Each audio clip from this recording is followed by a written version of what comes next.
Hello, and welcome to my library. I love to show you around. This is an elephant that I got from South Africa, Pycon, Africa. And as you can see, elephants are actually my favorite animal. And this is a hat that I got whenever I wore on a boat for a week as I was traveling through the beautiful islands of Ha Long Bay in Vietnam. And this is actually a award that I got whenever I was in grade school for the Invention Convention or the science fair, where we were tasked with inventing something or doing some sort of a science project. And so I invented a musical about inventors and inventions.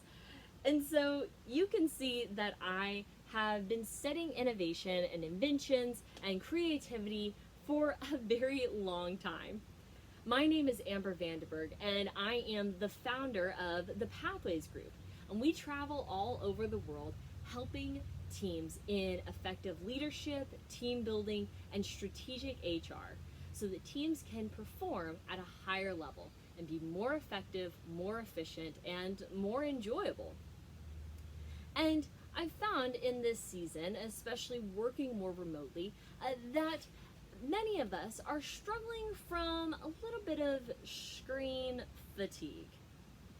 And it's so easy, whether it be in our meetings or our conferences or any sort of conference call, to step away from the human aspect and the relationship and the people aspect of our conferences. And so I decided that one way that we can make this a little bit more personal is to have a show and tell and to truly share a little bit about myself. And this is one way one thing that you can do within your organizations to help make your conference calls a little bit more engaging, a little bit more interactive, and to help bring the relationship side and the people side back to your meetings. And see, identifying a problem and finding an innovative way to solve that problem really is the foundation of innovation. We first must identify the problems that we are solving. See, if you're looking for an answer, then you'll find an answer. But if we haven't asked the right questions, then the answer that you receive might not be the solution that you are seeking. We must first ask the right questions and be very specific so that we can be strategic in our innovation efforts. We don't want to be innovative just for innovative sake. We want to walk with purpose towards purposeful innovation so that we can solve the problems that we have clearly identified. Now, in my experience, there are three major types or categories of problems that teams will face whenever they are flexing their innovative muscles. Now, the first type of challenge, the first type of problem that many teams face is fixing an existing problem, a system, or service. So this is a system that has already been existing and there is something wrong with it. So we actually need to proactively fix what is going on. The second is to evolve or progress an existing system, product, or service. And so this is something that you already have, and it's actually working pretty well, but it's important that we continue to progress and evolve. That way we can stay competitive and we can stay relevant within the market. It's for reasons like these that we have things like an iPhone 4 and 5 and 6 and 7 and 8 and 9, and we continue to progress in our technologies that way that we can stay competitive and we can stay relevant with our products. So the first is to fix an existing problem or system, and then the second is to evolve or progress an existing problem or system. And then the third is to create an entirely new product or service or system. And in these scenarios, this is whenever I think of things like Disney and Edison and Tesla and great inventors that created something totally new. Now, it's important that we first identify the types of problems that we are solving, and then we can be very specific in the strategy that we are using to get even more specific. That way, whenever we go into our innovative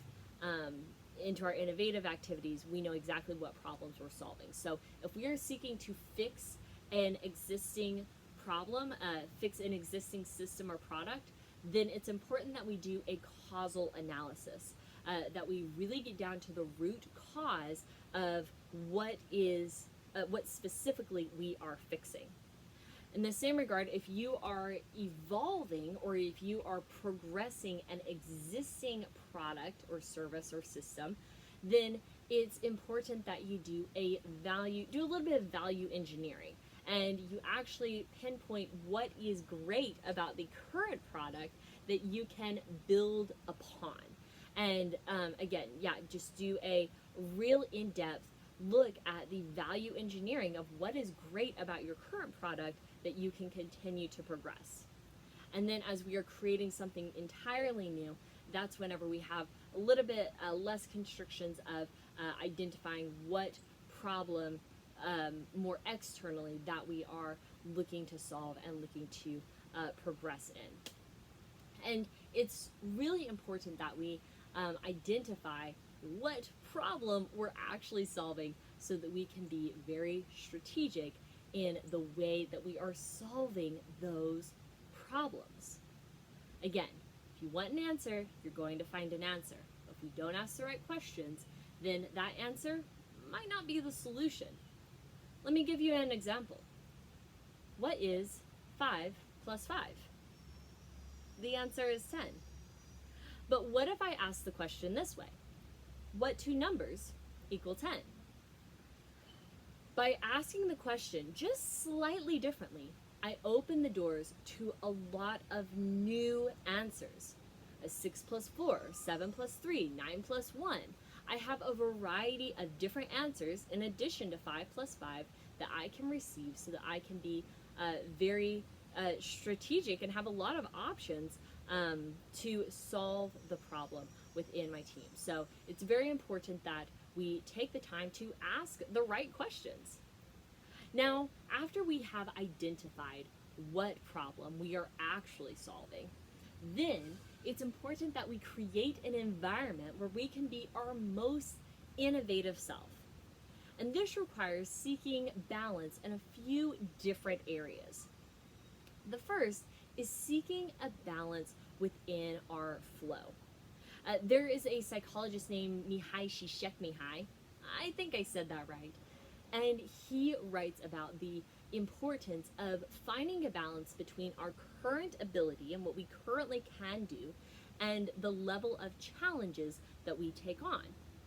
For example, if we take on a challenge that is too challenging and way above what we can currently do, then we're more likely to get frustrated and get disheartened.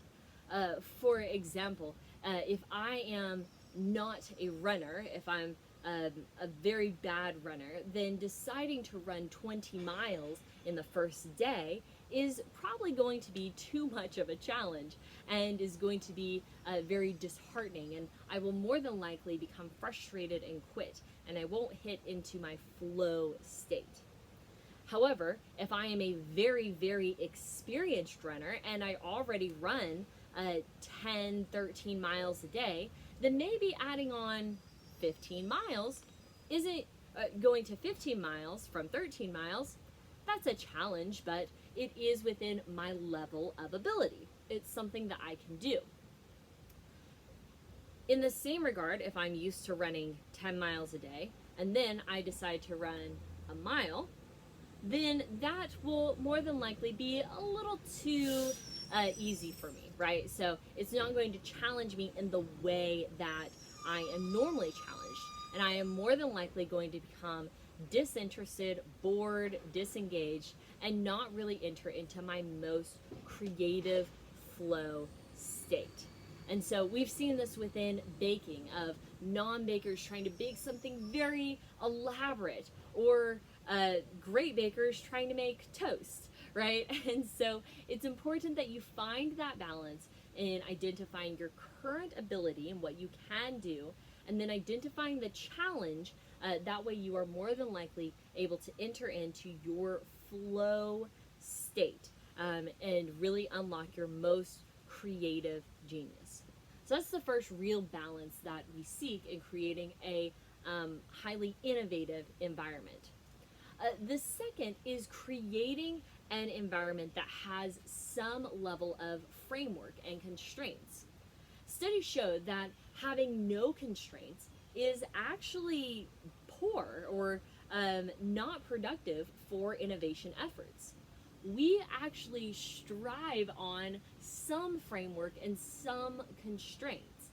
And at the same time, if we have a lot of suffocating constraints, then that can be very difficult for innovation as well. So it's important that we find a balance between identifying what the framework is, clearly identifying what the standards are, what the metrics are, and what the framework is that your team is working within, which will identify the framework and identify the constraints, and then clearly identifying that what and that why, and then providing some space within the how. So finding that balance within the constraints. And then finally, it's very important that we have a balance within our performance feedback loops. So feedback loops are very common, especially within technology. I work very extensively within DevOps teams and within different tech teams. And so you know the importance of feedback loops and how critical they are. But in the ideation stage, in that initial stage, it's so critical that we find a balance between having time to build up a lot of ideas without shooting them down as soon as they come in. That actually can be poor for innovation. So if you have someone that is coming up with an idea and before it's fully even formed, the idea is formed, it is shut down, then over the long term that can be poor for the innovation efforts within your team. In the same regard, if you come up with an idea or two and you run with it all the way for a long time before you offer any feedback or have those loops, then it can be inhibitive to the ideation phase as well.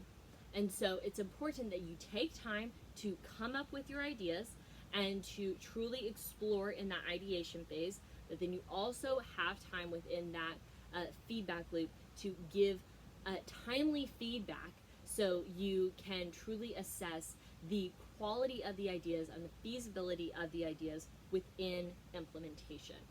So seeking that balance between challenge and ability level, between constraints and freedom level, and being able to move in elasticity within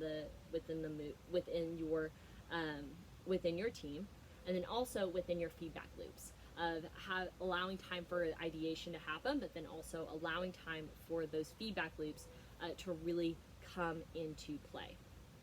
So it's really, really critical that you can create that environment where people thrive. Now, there is an aspect of the environment in which you are working that I haven't talked on just yet. I began this session by talking about the person, right? Talking about the people that make up the team. And this is critical in your innovation state and within the performance of your team. It can be really powerful to take a moment to do an assessment of the team dynamics within your organization or within your innovation team. And this can be done in a couple of different ways. See, it's important that we can identify the dynamics of our team. That way we can be catered towards the leadership of the team and the way that we are presenting our challenges so that our innovation team can perform at their highest level. I'm going to give you a couple activities, and you can go ahead and pause your screen if you want to implement them now, or you can do them after this session. I would really encourage you to Yeah, you can do them now, and then you can also duplicate this within your team to get a really clear assessment of the dynamic within your organization. First, I begin by asking a couple of really simple questions to get an overview snapshot.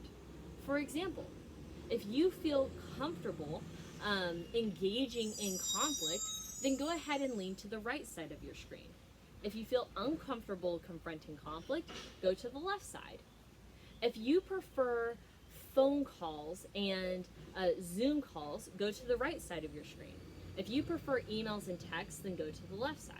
And so you can ask questions like these to get a real 1,000-foot overview of your team dynamics within your organization. A couple other activities that you can do within your team is to have them get out a piece of paper and have some quick thinking strategy sessions.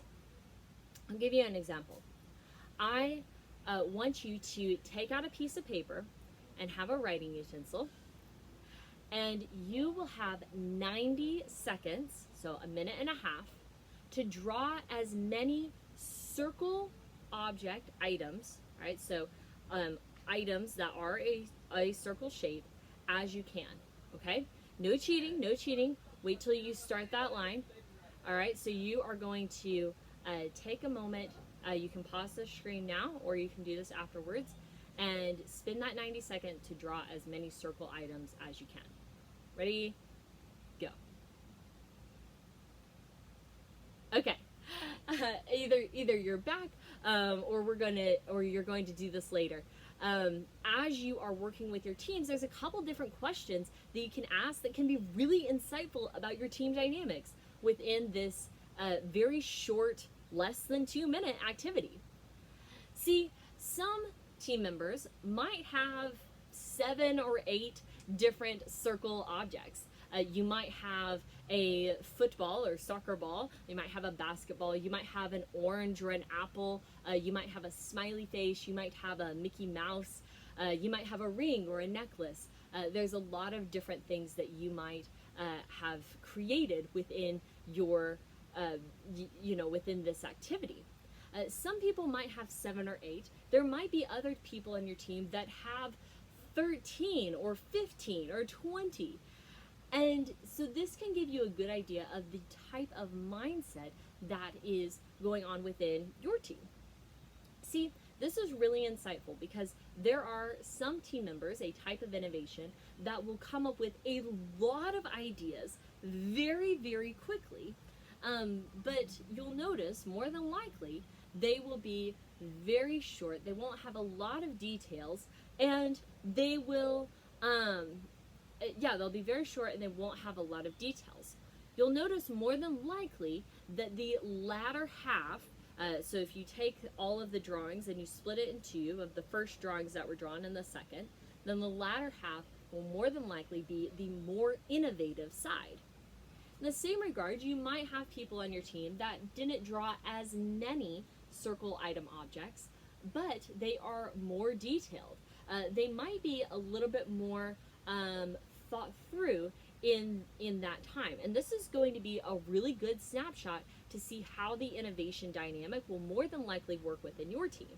Of identifying those people within your organization that might come up with a lot of ideas and have a large quantity and have a large quantity.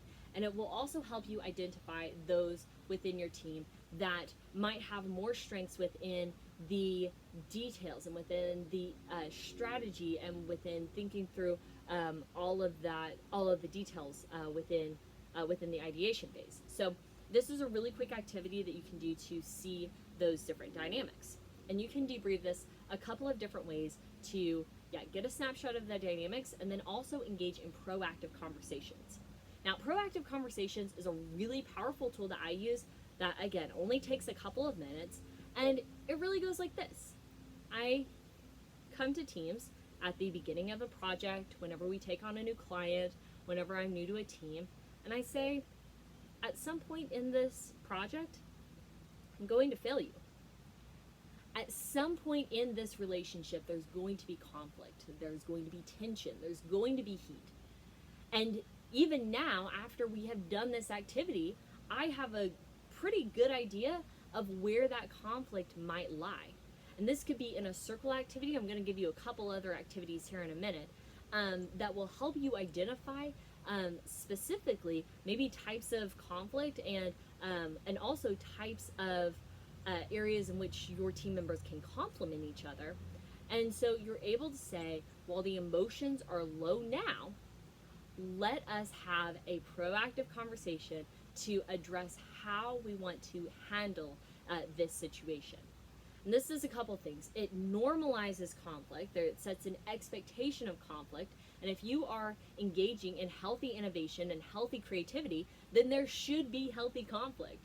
And so having this conversation is really critical because it normalizes conflict and it also sets a game plan so that you know how to move forward. You have a script that you can operate off of so that you can perform at this higher level. Okay, so that's really, really important. Another activity that I have team members do is I have them pull out a little index card or a piece of paper of some sort. And on one side of the paper, I have them write down the areas in which they feel the strongest, the areas that they have the biggest strengths that they can be an asset to the team. And then on the other side of the paper, I have them write down the areas in which they really hope that there is somebody else on the team that it's one of their strengths. So I really hope that there's somebody on our team that has a strength in graphic design, that has a strength in detail-oriented work, that is really strong at follow-up, that is really strong at being a visionary, right? So you're having different ways where you can identify an area that you hope somebody else is really, really strong in. For me, I am more of a visionary type person. I can see the forest, and so I really want somebody, really desire somebody on my team that has a strength in having that follow-up and seeing that detail. And in that scenario, I know that we are going to complement each other very well. At the same time, there's a big chance that we're probably going to have a little bit of conflict. And so we're able to have a proactive conversation, but also have a very specific proactive conversation in, hey, at some point, I'm probably not going to follow through with a detail. Do you feel comfortable coming to me and letting me know whenever I've dropped the ball? Let me know, right? And so we're able to have a very specific conversation before it even happens. And this is really critical. When it comes to innovation, this is huge. Yes, in the ideation phase, but even bigger in the implementation phase of implementing these great ideas that you have come up with. Okay, so those are some tools that you can use within your organization. I have one more big activity that I want you to do. We're going to do a lot of different drawing. So I want you to get out another piece of paper, and I want you to make 8 different boxes. So draw 1 line horizontally and then 3 lines vertically. Okay. Now, so what we're going to do is I want you to grab your pencil or your writing utensil,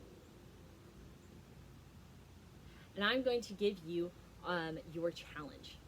See, I was working with a veterinarian clinic, and they have a mascot, or they have a image that they use as their marketing material.